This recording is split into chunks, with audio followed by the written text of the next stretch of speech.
In a city full of people, millions of lives intertwined, each one buzzing with its own rhythm, it's easy to overlook the ones who don't quite fit. This is the story of one of those misfits. Her name was Ali.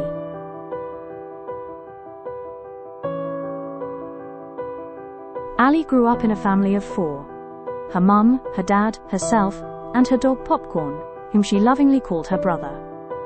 Her parents had been on the fence about having a child for years, unsure if they were ready, but one day they decided to take the leap.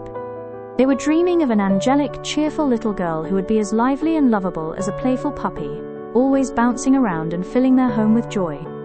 But instead, they ended up with Ali, nothing like the bubbly, puppy-like personality they had imagined. She was more like a porcupine, bristly, opinionated, and difficult to approach, often retreating into her own world of books and ideas. Ali wasn't like the other kids. While other kids ran outside to play or craved attention from their parents, Ali preferred reading.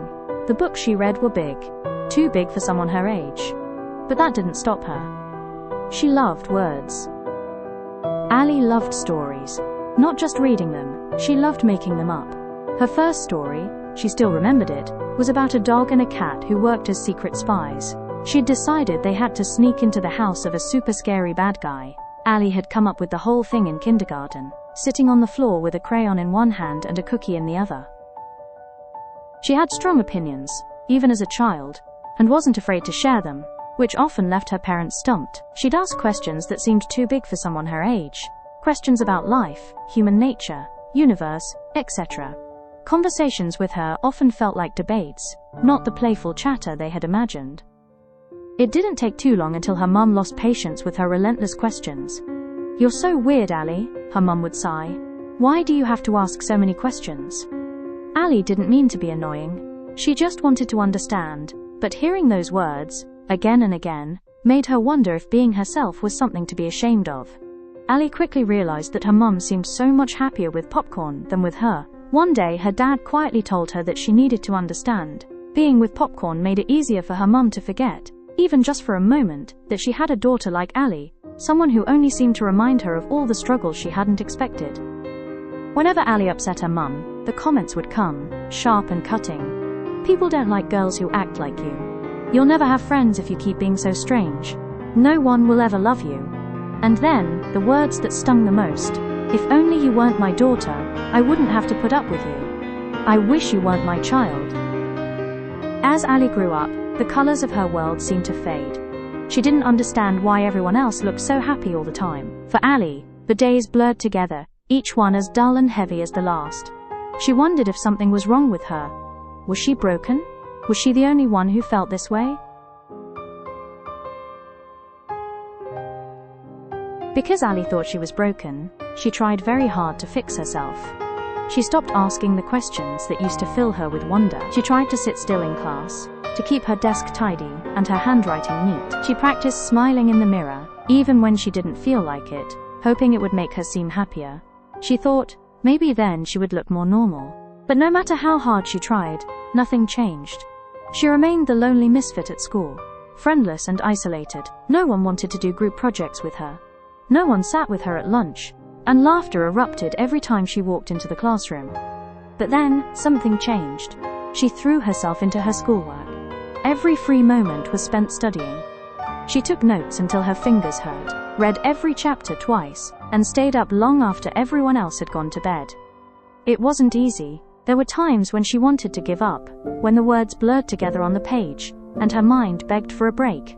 But she didn't stop. She couldn't stop. In just a few months, Ali's transformation was astonishing. She went from being the quiet, clumsy girl everyone overlooked to the top of her class. Teachers praised her in class, calling her brilliant and a shining example. At home, her parents were finally proud of her. "Now this is what I've been waiting to see," her dad said, patting her shoulder. She wasn't alone anymore. She always had classmates around her, asking for help or inviting her to join their study groups. For the first time, Ali felt like she had everything she'd ever dreamed of. She was no longer invisible, no longer weird, no longer alone.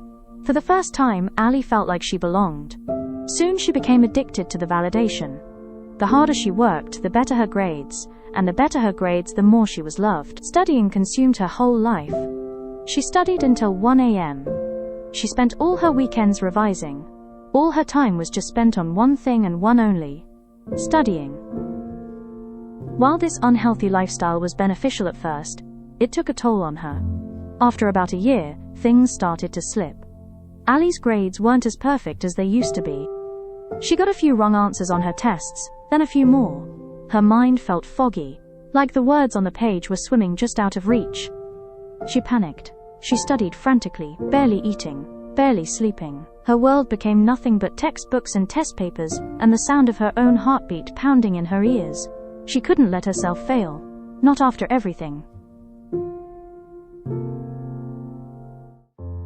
Until one day, Ali couldn't go to school anymore. Just sitting down to do homework made her feel like she couldn't breathe. Exams felt like an impossible mountain looming over her, and even stepping into the classroom sent a wave of nausea through her. Her panic attacks came like clockwork, relentless and unforgiving. Her parents didn't understand. "This is just teenage rebellion," her parents said, crossing her arms. "You've always been a little dramatic. But everyone has to go to school, Ali. You just have to stop overthinking everything. You're making it harder than it has to be." Her teachers also thought she was just being difficult.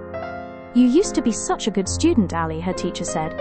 "What happened? You're wasting your potential. You can't just give up because it's hard. You just need to try harder." But what no one understood, what no one even tried to understand, was that Ali didn't want to feel this way. It wasn't rebellion. It wasn't laziness. It wasn't something she could just stop. It was out of her control, and no matter how much she tried to explain, no one seemed to hear her. Months passed before anyone realized this wasn't just a phase. By the time Ali was brought to see a clinical psychologist, she was already worn down from months of battling something she didn't even understand herself. The diagnosis came finally: anxiety disorder. At that time, awareness about mental health was not as widespread as it is today. The stigma surrounding mental health conditions was profound and pervasive. Being identified with a mental illness often meant facing societal judgment and isolation. Because it took so long for everyone to understand that it was more than teenage angst, they had missed the window for early intervention. She went from not being able to go to school to being scared of leaving home, to even struggling to leave her room. For 2 long years they tried everything imaginable: medications, cognitive behavioral therapy, meditation, and even person-centered therapy. But nothing seemed to work. Each new method brought a glimmer of hope, only to fade as the results fell short. Eventually, everyone lost hope. "She's what we call treatment-resistant," the doctor explained. "We've tried every approach. Sometimes, despite our best efforts, we have to prepare for the possibility that she may not be able to function at the level needed to live independently." And so, the conclusion was made. Everyone had decided that this was who Ali was now. A girl who would never truly get better. A girl who would never be able to live the life she once dreamed of. And Ali, sitting alone in her room, couldn't help but wonder if they were right. One day, Ali was dragged to yet another counselor for yet another official diagnosis after dropping out of school. She didn't expect much. She thought it would be like all the other times, asking the same questions, offering the same solutions, and eventually arriving at the same conclusion, that she was hopeless. But this time, it was different. "I don't think your situation is hopeless, Ali," he said. "Far from it." Ali blinked, caught off guard. She wasn't used to hearing that anymore. "What if," he continued, "instead of forcing yourself to go back to school, we try something different? What if we take school out of the equation for now, and give you some space to breathe?" He suggested something she'd never considered before: self-studying for public exams. "It'll be more difficult, of course," he admitted. "You'll have to stay disciplined, and it won't be easy without teachers guiding you every step of the way. But it might give you the safe space you need to recover. No pressure, no crowded classrooms, no triggers. And most importantly," he told her something she hadn't heard in what felt like forever. "You're a smart girl, Ali. I can see that. You've been through so much, and you're still here. I really believe you can pull this off." Ali decided to take on the challenge. It wasn't just difficult, it felt impossible. She had only finished year 9 before she dropped out, had been out of school for years, and had no formal education to bridge the gap. But now, she had a new goal: to prepare for the GCE A-levels, skipping IGCSEs entirely, and without ever being taught at that level before. The beginning was rough. She struggled to understand concepts that her peers had learned years before. Her mind felt rusty, and the self-doubt that had haunted her for years whispered that she wasn't good enough for this. But this time, she had something she hadn't had before: a belief that she could do it. With such a difficult challenge ahead, Ali knew she couldn't afford to burn out again. Ali learned to recognize her triggers and take proactive steps to avoid them. She broke her study sessions into manageable chunks, taking regular breaks to recharge, and gave herself permission to rest when she needed it. It wasn't just about hitting academic milestones anymore. It was about building a sustainable balance between her studies and her well-being. After just 1.5 years, Ali was ready to sit for her GCE A-level exams. And when the results came in, Ali couldn't believe it. She had achieved really good grades. Grades that not only reflected her hard work, but also opened the doors to a degree in psychology at a world-renowned university. You know what was the most exciting part? Despite starting years behind her peers, Ali graduated the same year as they did.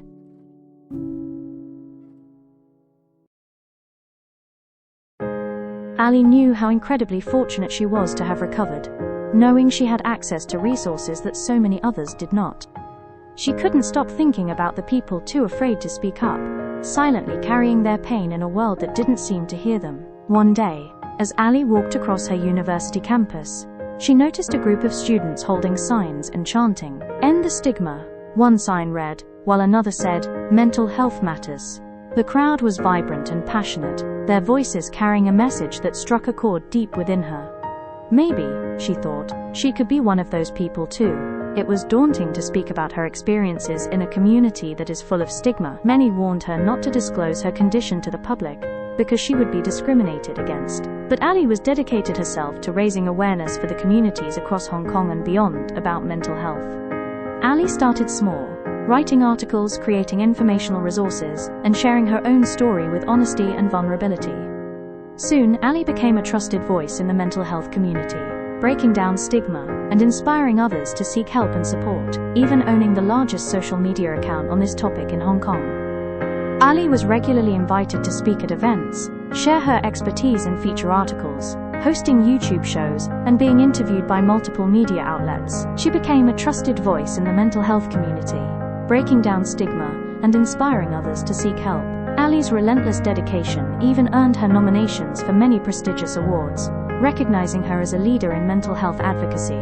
But Ali's contributions extended beyond public appearances. She managed a thriving Discord community, a powerful support network for those grappling with mental health issues.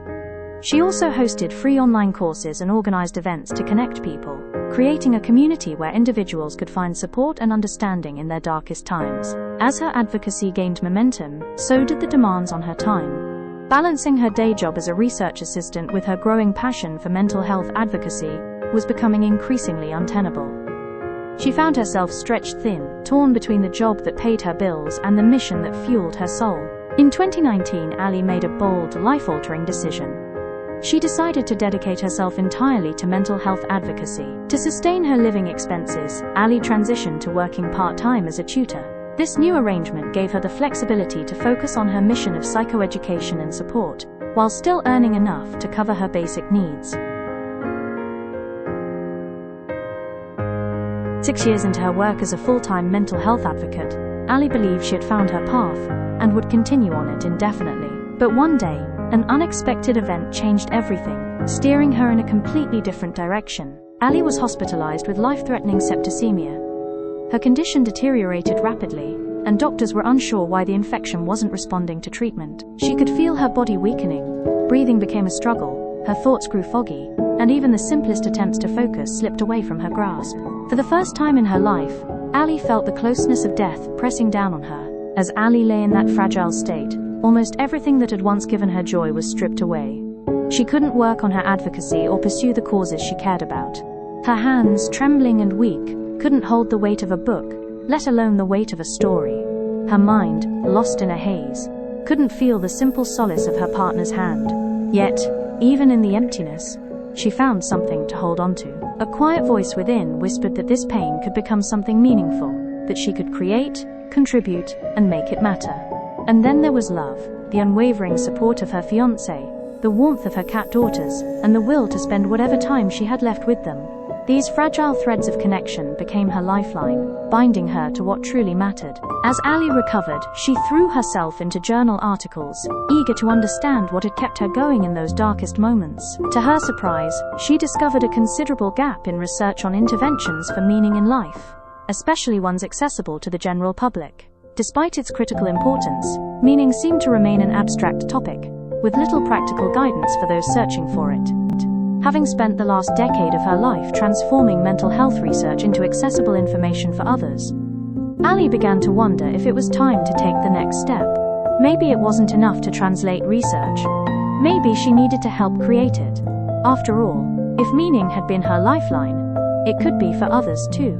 And perhaps her next purpose was to figure out how.